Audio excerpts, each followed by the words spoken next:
একটা প্রবাদ বাক্য আছে, শেষ ভালো যার সব ভালো তার। আরেকটা প্রবাদ বাক্য আছে, এটা ঠিক না, শুরু ভালো যার সে সব ভালো তার, এটা ঠিক না।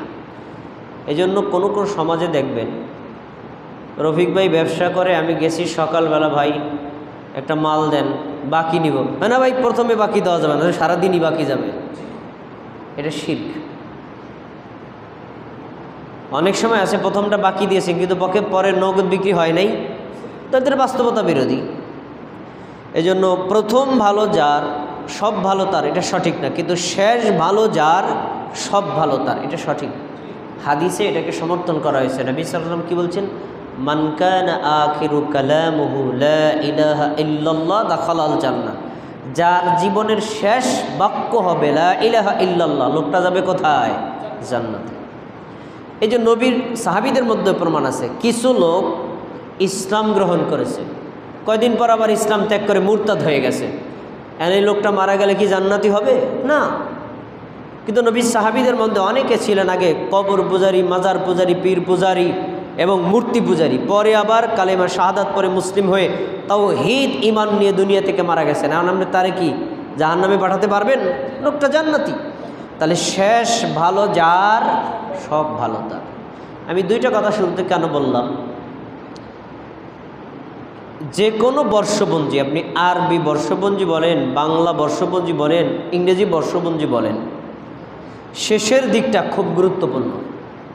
তাই ইসলামী শরীয়তেও হিজরি বর্ষের জিলহজ মাসটা হলো শেষ মাস। এই মাসটা দিয়ে আমরা বছরটাকে বিদায় জানাই। তাই এই মাসে আল্লাহ তাবারক ওয়া তাআলা নবী মুহাম্মদ সাল্লাল্লাহু আলাইহি ওয়াসাল্লাম আমাদের জন্য নির্ধারিত কিছু সুন্নাত, কিছু ওয়াজিব, কিছু ফরজ ইবাদত আমাদের জন্য প্রণয়ন করেছেন। এই ইবাদতগুলো যদি আপনি আর আমি সুন্নাত সম্মতভাবে আদায় করে এই মাসটাকে শেষ করতে পারি, যার মানে বছরটাকে বিদায় দিতে পারি, আল্লাহ তাবারক ওয়া তাআলা আপনার আমল নামায়, আমার আমল নামায় জিহাদের সমতুল্য নেকি লিখে দিবেন। সুবহানাল্লাহ। আসেন জিলহজ মাসের প্রথম দিকের আমলগুলোর ফজিলতটা জেনে নেই কোরআনের আলোকে। আল্লাহ তাআলা সূরা ফজরের শুরু দিকে বলেছেন, ওয়াল ফজর, ফজর সময়ের কসম, ওয়ালায়ালিন আশর, 10 রাতের কসম, এবং ওয়াশ-শাফঈ ওয়াল ওয়াতরি, জোর দিনের কসম, বেজোর রাতের কসম।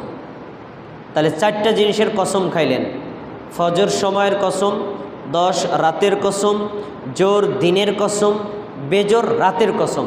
এখন এই 4টা দিন রাত জোর বেজোর দ্বারা কি উদ্দেশ্য, এ বিষয়ে মুসনাদে আহমদে একটা হাদিস বর্ণিত আছে। নবী সাল্লাল্লাহু আলাইহি ওয়াসাল্লাম বলেছেন, ফজর বলতে তো আমরা বুঝি, আমরা ফজর সালাত যখন আদায় করি তখনকার সময়। তিনি বলেছেন, জোর দ্বারা উদ্দেশ্য হলো কোরবানির দিন, কারণ জিলহজ মাসের 10 তারিখে কোরবানি হয়। বেজোর দ্বারা উদ্দেশ্য হলো জিলহজ মাসের 9 তারিখ, যেটা আরাফার দিবসে হাজিরা অবস্থান করে। আর 10 রাত দ্বারা উদ্দেশ্য হলো জিলহজ মাসের নতুন চাঁদ দেখার পর থেকে প্রথম 10টা রাত এবং দিন। তাহলে আমরা পেলাম আল্লাহ তাআলা ফজরের কসম করেছেন, 10 রাতের কসম করেছেন, জোর দিনের কসম করেছেন, বেজোর রাতের কসম করেছেন। এই 4টা জিনিসের গুরুত্ব আল্লাহর কাছে কম না বেশি? এই জন্য আল্লাহ কসম করেছেন। তাহলে এই কসম দ্বারা আমাদেরকে বোঝাতে চেয়েছেন, এই 4টা জিনিসের গুরুত্ব যেমন আমি আল্লাহ দিয়েছি, তোমরাও এই 4টা জিনিসের গুরুত্ব দাও। তাহলে 5 ওয়াক্ত সালাতের মধ্যে ফজর সালাতের গুরুত্বটা সবচেয়ে বেশি, কারণ এই সালাত দিয়েই বান্দা দিনটা শুরু করে। এই সময়ের গুরুত্ব সবচেয়ে বেশি। আর বছরের শেষ মাস জিলহজ প্রথম 10টা রাত, এই 10টা রাতের গুরুত্ব আল্লাহর কাছে খুব বেশি, আবার 10টা দিনেরও গুরুত্ব খুব বেশি। তারপরে এই 10টা দিনের মধ্যে স্পেশাল একটা রাত আর একটা দিন আছে। সেটা কি? আরাফার রাত, আরাফার দিন, কোরবানির দিন। আরাফার দিন হাজিগণ আরাফায় অবস্থান করেন, সেই দিনটা হলো দোয়া কবুলের দিন, জাহান্নাম থেকে মুক্তির দিন। আর কোরবানির দিনটা হলো আল্লাহর সন্তুষ্টির জন্য পশু কোরবানির মাধ্যমে আল্লাহর থেকে নৈকট্য হাসিল করে নেকি নেওয়ার দিন। এবার আসেন হাদিস, সুনানে তিরমিজি, সহিহ বুখারী, দুইটা হাদিসে বর্ণিত আছে।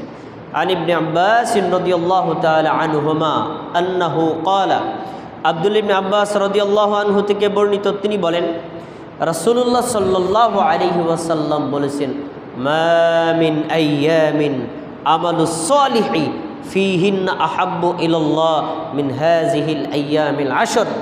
আমার সাহাবীরা তোমরা শোনো, জিলহজ মাসের নতুন চাঁদ দেখার পর থেকে 10টা রাত আর 10টা দিন, এই 10টা রাতের আমল, 10টা দিনের আমল আল্লাহর কাছে যতটা প্রিয়, বছরের অন্য কোনো দিনের, অন্য কোনো রাতের আমল আল্লাহর কাছে এত প্রিয় না।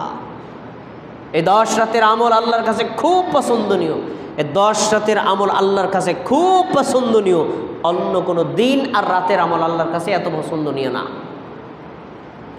সাহাবীরা সাথে সাথে বলছেন, ক্বালু ইয়া রাসূলুল্লাহ ওয়ালাল জিহাদু ফি সাবিলিল্লাহ, আল্লাহ রাসূল, আল্লাহর রাস্তায় জিহাদ করাও কি 10টা রাত এবং দিনের আমলের চাইতে বেশি গুরুত্ব না? আপনিই তো নিজেই বলেছেন আল্লাহর রাস্তায় জিহাদে যাওয়ার গুরুত্ব কত। আল্লাহর রাস্তায় জিহাদে গিয়ে কেউ যদি শহীদ হয় তাহলে তার সব পাপ ক্ষমা হয়ে লোকটা জান্নাতে যাবে, এটাও কি বেশি গুরুত্বপূর্ণ না?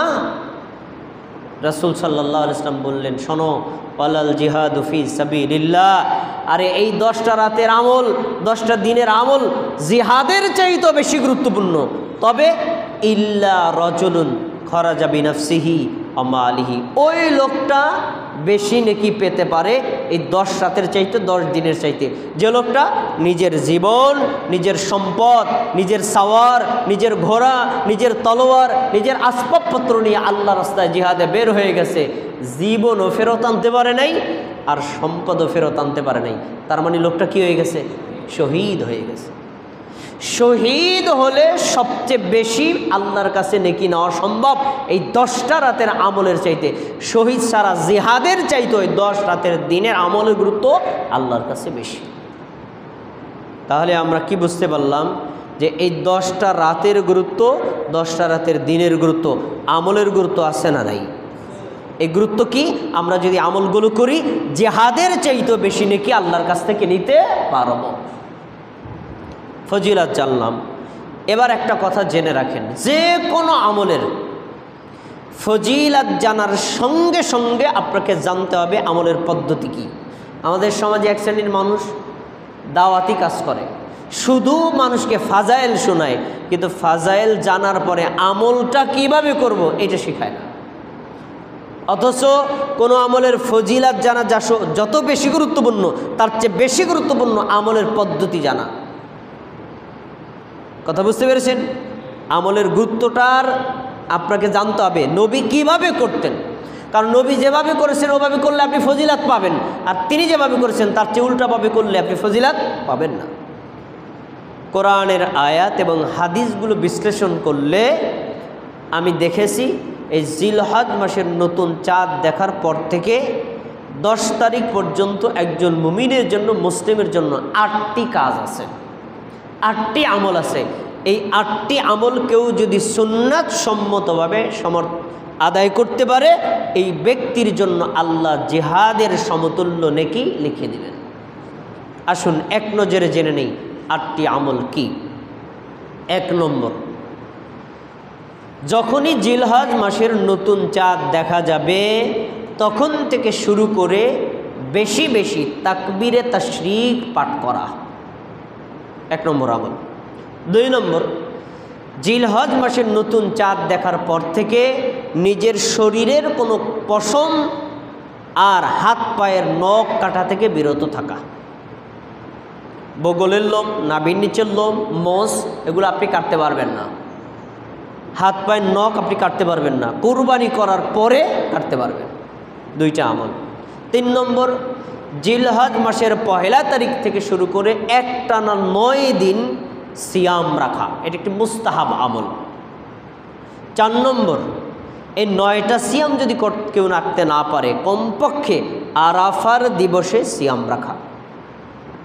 5 নম্বর, আরাফার দিবসে আল্লাহর কাছে নিজেকে জাহান্নাম থেকে মুক্তির জন্য দোয়া করা, কারণ ওই দিনে জাহান্নাম থেকে মুক্তি ঘোষণা করা হয়। 6 নম্বর, ঈদুল আজহার দিনে ঈদুল আজহার সালাত আদায় করা। 7 নম্বর, কুরবানি করা। 8 নম্বর, যদি আপনার সামর্থ্য থাকে তাহলে আপনি সম্ভব হলে হজ করবেন। কয়টা আমল বললাম? এই 8টি আমল। এই 8টি আমল সামর্থ্য অনুযায়ী সুন্নাত পদ্ধতিতে কোনো মুমিন বান্দা, কোনো বান্দি যদি আদায় করে, আল্লাহ ওই ব্যক্তির আমল নামায় জিহাদের সমতুল্য নেকি লিখে দেবেন। আসলে এবার 8টি আমলের বিস্তারিত পদ্ধতি জেনে নিই। প্রথমে বলেছি